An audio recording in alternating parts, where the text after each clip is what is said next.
El 11 de marzo de 1990 en Chile se respiró un aire completamente nuevo, el de la democracia. Pero, a ver, este momento no fue un acto de magia, para nada. Fue la culminación de un camino que fue, la verdad, extraordinariamente difícil y lleno de desafíos. Y esa es la pregunta central. ¿Cómo es posible? Para entenderlo vamos a seguirle el increíble efecto dominó que desató esa decisión. Vamos a ver pieza por pieza, desde una votación que fue histórica hasta el Chile que conocemos hoy.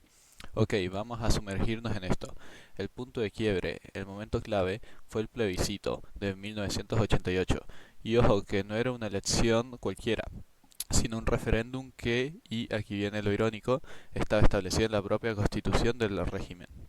La respuesta de la gente fue buena, fue abrumadora. Pensemos en esto. Un increíble 92% de la ciudadanía con derecho a voto se inscribió a participar, una cifra que demostraba algo fundamental. La esperanza era sin duda alguna mucho más fuerte que el miedo.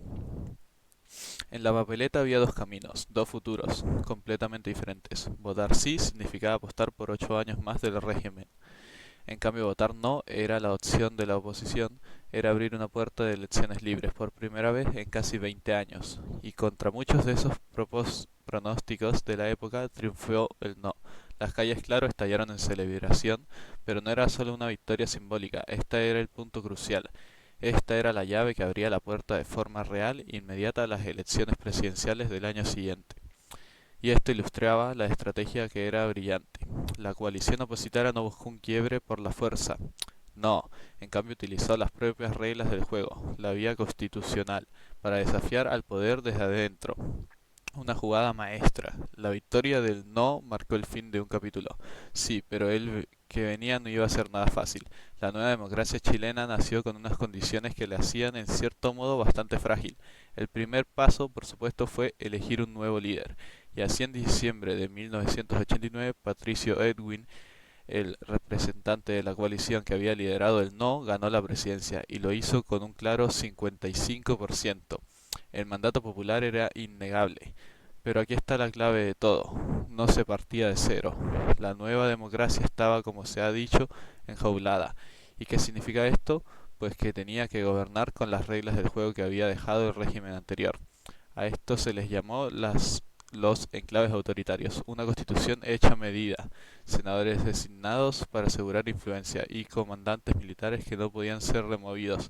En la práctica, el poder real del gobierno había sido electo estaba fuertemente limitado. Esto nos lleva directo a la economía. La gran pregunta era cómo mantener el crecimiento heredado y al mismo tiempo pagar la enorme deuda social. Un equilibrio delicado. La solución que se propuso fue bautizada como crecimiento con equidad. La idea sonaba bien, mantener el motor de la economía libre, mercado, pero, y esto es lo más importante, dirigiendo una parte de las ganancias hacia la inversión social para reducir la pobreza. En teoría era lo mejor de dos mundos, y el resultado pues fue dual. Por un lado, las cifras macroeconómicas mejoraron y la pobreza disminuyó de forma significativa, pero una sombra persistía, la desigualdad. Es que el crecimiento beneficiaba a todos, sí, pero no a todos por igual. Mientras todo esto ocurría, puertas adentro, la cara de Chile hacia el mundo también estaba cambiando por completo. Pasó de ser un país prácticamente aislado a buscar activamente su lugar en el escenario global. El cambio fue drástico. Firmaron tratados de libre comercio con países de todo el mundo. La economía se integró, las exportaciones se dispararon y para la gente común esto significó el acceso masivo a nuevas tecnologías. Chile se posicionó como una de las economías más sólidas de la región, pero quizá los cambios que más profundos no fueron los económicos, sino sociales. Con la libertad ya recuperada, la sociedad civil chilena despertó y comenzó a transformarse a una velocidad, la verdad, vertiginosa. Para construir un futuro era indispensable mirar al pasado. Una tarea fundamental fue abordar las violaciones a los derechos humanos. Se establecieron comisiones de la verdad y mecanismos de reparación para las víctimas. Un paso absoluto, clave para empezar a sanar. Pero al mismo tiempo que se sanaban esas viejas heridas, la sociedad abría debates totalmente nuevos, llenando el espacio público que había antes estado silenciado. Así fue como los movimientos feministas, los grupos ecológicos y los defensores de la diversidad sexual tomaron la palabra con una fuerza inédita, convirtiéndose en nuevos protagonistas que empezaron a moldear toda la conversación nacional. Y aquí es donde todo se conecta. A ver, la democracia permitió la apertura al mundo. Esa apertura a su vez fortaleció una sociedad civil que con más fuerza exigía más y más democracia. Estos tres elementos se entrelazaron en un ciclo de retroalimentación constante y así llegamos a hoy.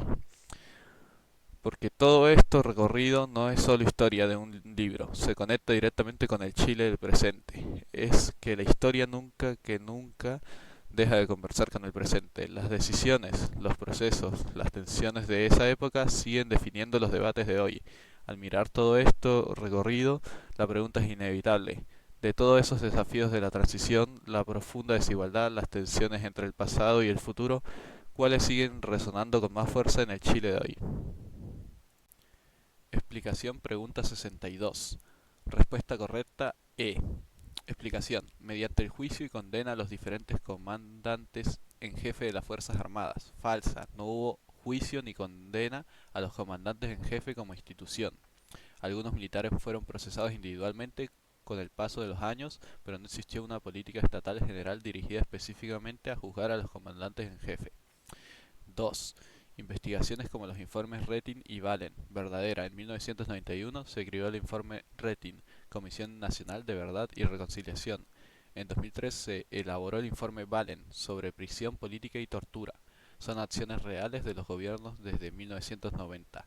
3. Establecimiento de mecanismos de reparación a las víctimas. Verdadera. Se crearon pensiones, becas, atención médica, programa PRICE, entre otras reparaciones. Es una política histórica real del periodo democrático. Pregunta 63. Explicación alternativa por alternativa. A. Utilizaron la vía constitucional para participar en las elecciones. Verdadera. Tras ganar el plebiscito de 1988, la Concertación participó en las elecciones de 1989 siguiendo los mecanismos establecidos en la Constitución de 1980. Esta fue la estrategia central de la transición pactada. B. Promovieron acciones armadas para desestabilizar al gobierno. Falsa. La Concertación agrupaba partidos como la DC, el PC y el PPD, que en esa etapa apostaron por la transición pacífica y electoral no armada. C. Impulsaron un plebiscito para reformar la Constitución. Falsa. El plebiscito no fue impulsado por la Concertación, sino que estaba establecido en la Constitución de 1980. Para 1988 la oposición simplemente se organizó para ganarlo. No fue una iniciativa propia, sino una regla impuesta por el régimen. D. Pidieron intervención extranjera para derrocar al gobierno. Falsa. La transición chilena se caracterizó principalmente por evitar intervenciones extranjeras y promover acuerdos internos. E. Acudieron a los tribunales para anular resultados electorales. Falsa. No existe registro de que hicieron esto en el periodo previo a 1990. La estrategia fue la participación electoral regular.